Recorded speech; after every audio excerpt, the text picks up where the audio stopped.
बिस्मिल्लाहिर्रहमानिर्रहीम। अस्सलाम वालेकुम दोस्तों। नवाज़ शरीफ को बाहर किसने भेजा, अदलिया ने या हुकूमत ने? बॉन्ड 50 का ठीक था या 7 अरब रुपए का? नवाज़ शरीफ की रिपोर्ट्स असली थी या जाली थी? जेल आए नवाज़ शरीफ हाथ और मुल्क से कैसे निकल गए? गेम चेंजर की ट्वीट ने जेल एम्बुलेंस से एयर एम्बुलेंस तक के राजों का पर्दा उठाया। इसके बाद खान साहब पर सवाल उठने लगे, जिसमें सबसे अहम सवाल ये कि आपके अपने और मुस्तनद डॉक्टर्स यास्मीन राशिद और फैसल सुल्तान जाल साजी को क्यों ना पकड़ सके, चुगताई लैब की रिपोर्ट्स को क्यों माना, मोहरें क्यों लगाई, एक आधा टेस्ट शौकत खानम से ही करवा लेते। आप इनसे पूछें कि ये क्या हुआ, कैसे हुआ, कब हुआ और क्यों हुआ, ना कि टेक ऑफ के बाद आप ये कहें कि जब हुआ तब हुआ, छोड़ो ये ना सोचो। मगर खान साहब, सवाल ये भी तो बनता है कि आपने ख़ुद से भी पूछा कि उस वक्त आंख क्यों लग गई और कछुआ पास से गुज़र गया? आपको अंधेरे में किसने रखा?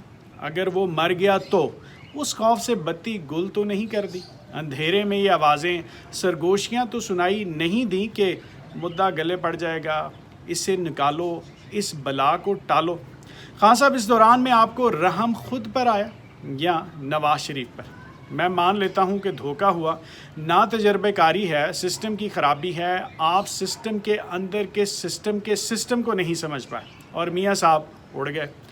मगर सरकार, फिर जब बॉन्ड भरने वाला और वापसी की गारंटी देने वाला गेम चेंजर मियाँ को छोड़कर वापस आ गया, तो आपने इसका क्या कर लिया? मान लें कि नज़ीर चौहान एक छोटा आदमी और शहबाज शरीफ बड़ा आदमी है। इंसाफ के तराजू मुख्तलिफ और एक नहीं दो पाकिस्तान है। जाली रिपोर्टों पर क्या कर लिया, कहाँ अपीलें दायर की? ये सब सवाल आप पर उठते हैं, आप ही से करने बनते हैं। 52 की ये काबीना, ताश के ये 52 पत्ते, पंजे छिक्के सत्ते, वज़ीरों और मुशीरों की बड़ी फ़ौज के साथ अब आप वो नहीं रहे जो पहले थे, बल्कि वज़ारत उज़्मा और काबीना के लश्कर के साथ आप और आपकी काबीना सिस्टम का हिस्सा हैं। आपको सियासत में 20 साल, सूबाई हुकूमत में 8 साल और मरकज़ी हुकूमत में बराजमान हुए 3 साल गुजर चुके। अब सिस्टम की ख़राबी आपकी ख़राबी है। अब नवाज़ शरीफ के मामले में कुछ ना होने और कुछ ना कर सकने के बाद मैं ये कह सकता हूँ कि नवाज़ शरीफ जेल एम्बुलेंस से कतरी होस्टस और अंगूरों वाली एयर एम्बुलेंस में मुल्क से भागे नहीं, बल्कि अदालत, मेडिकल बोर्ड, पेश की गई मेडिकल रिपोर्ट्स और वज़ीर आज़म इमरान खान की ईमा पर इलाज के लिए लंदन चले गए। इनके जाने के बाद पीटीआई की आज तक की सारी प्रेस कॉन्फ्रेंस शोरों का अटेंशन डिवर्जन है और ये सब सिस्टम का हिस्सा, महंगाई और गवर्नेंस से तवज्जो हटाओ टैक्टिक्स के सिवा कुछ नहीं। अब मियाँ साहब पे आ जाते हैं। पाकिस्तान यानी अपने होम ग्राउंड में अपने होम डिपार्टमेंट को शिकस्त देने और कामयाबी से लंदन निकलने के बाद नवाज़ शरीफ बरतानवी होम डिपार्टमेंट के सामने ढेर हो गए। बीमारी के बहाने वीज़ा में तोसी चाहिए, मगर दरख्वास्त में लफ डॉक्टर लॉरेंस का ख़त, लंदन की असली मेडिकल रिपोर्ट्स और कस्में बरतानवी होम डिपार्टमेंट के सामने सूरत हाल की संगीनी को साबित ना कर सकी। डॉक्टर्स का मशवरा कि नवाज़ शरीफ बीमार हैं, लंदन में लॉकडाउन की वजह से इलाज तात्तुल का शिकार है, वतन को उड़े तो इन्हें कुछ भी हो सकता है, बीमारी के इलाज तक लंदन में ही क़याम पजीर रहने का फ़ैसला नवाज़ शरीफ का होगा। इन सब बातों से बरतानिया का होम ऑफिस कन्विंस ना हो सका। यहाँ तक कि परदेश में लाई दौलत के ढेर, लंदन के फ्लैट्स, बच्चों की शहरियत और दीगर गारंटियाँ वो काम न कर सकीं जो देश में 50 रुपए के बॉन्ड ने कर दिखाया। 3 बार देश में वज़ारत उज़्मा के ओहदे पर फाइज रहने वाले नवाज़ शरीफ की परदेश में कोई सुनवाई ना हुई। रिपोर्ट्स, दलाइल, दरख्वास्त और दुहाई के रहने दो, मत निकालो पर बरतानिया ने एक ही जवाब दिया कि absolutely not, you have to leave this country. दूसरे लफ्ज़ों में, जाएं यहाँ से। रिपोर्ट्स बता रही हैं कि आप सेहतमंद हट्टे कट्टे हैं, जबकि आप खुद को बीमार बयान कर रहे हैं।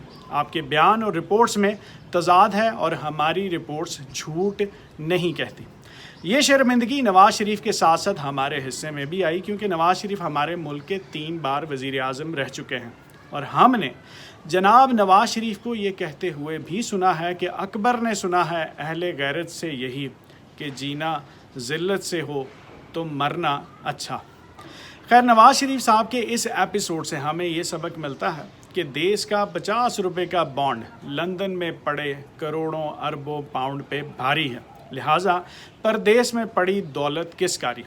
मरियम औरंगज़ेब ने अपनी हालिया प्रेस कॉन्फ्रेंस में इस शर्मिंदगी पर कमाल महारत से पर्दा डाला कि दरख्वास्त मनसूख होने के बाद नवाज शरीफ अपील में जाएंगे। दूसरे मानों में पाकिस्तान में बड़े बड़े ओहदों को एक्सटेंशन देने का इख्तियार रखने वाले नून लीग के कायद नवाज शरीफ बरतानिया में रहने की एक्सटेंशन मांगने के लिए एक और अपील करेंगे कि मुझे मत निकालो। मरियम औरंगज़ेब ने कारकुनों को हौसला देने के लिए यह भी बताया कि मत निकालो, एक्सटेंशन 2 के लिए अभी और भी रास्ते खुले हैं। इस अफसोसनाक और अनफॉर्चुनेट सूरत हाल को मरियम औरंगज़ेब ने यूं भी ग्लोरीफाई किया कि कुछ भी हो जाए नवाज शरीफ सियासी पनाह की दरख्वास्त नहीं करेंगे, मगर इसकी वजह नहीं बताई कि असाइलम के लिए वजह सेहत नहीं होगी बल्कि वतन वापस क्यों नहीं जा सकते। पाकिस्तान में क्या हुआ, पनामा और सज़ाएं सारे कट्टे खुलेंगे। पाकिस्तानी शहरियत तर्क करना पड़ेगी। इन हालात में नवाज शरीफ वापसी के लिए एक बेहतर डील के इंतज़ार में है कि वापस आएँ, केस लड़ें, पर जेल जाना ना पड़े। खैर, शहबाज शरीफ का हालिया इंटरव्यू और इसमें माजी को भुलाकर, एहतसाब उड़ाकर, बयानियाँ हटाकर नेशनल रिकन्सिलिएशन का बयान मरियम नवाज से इख्तलाफ में नहीं बल्कि मियाँ साहब के लिए वापसी के सेफ पैसेज के लिए दिया गया। नवाज शरीफ को वापसी के लिए फिर से एक एम्बुलेंस चाहिए जो इन्हें एयरपोर्ट से जेल नहीं सीधे शरीफ सिटी ले जाए। यूँ केसेस और पार्टी साथ साथ चलते रहें। चैनल को सब्सक्राइब करना और कमेंट सेक्शन में अपनी राय देना ना भूलें। वीडियो देखने का बहुत शुक्रिया। अल्लाह हाफ़िज़।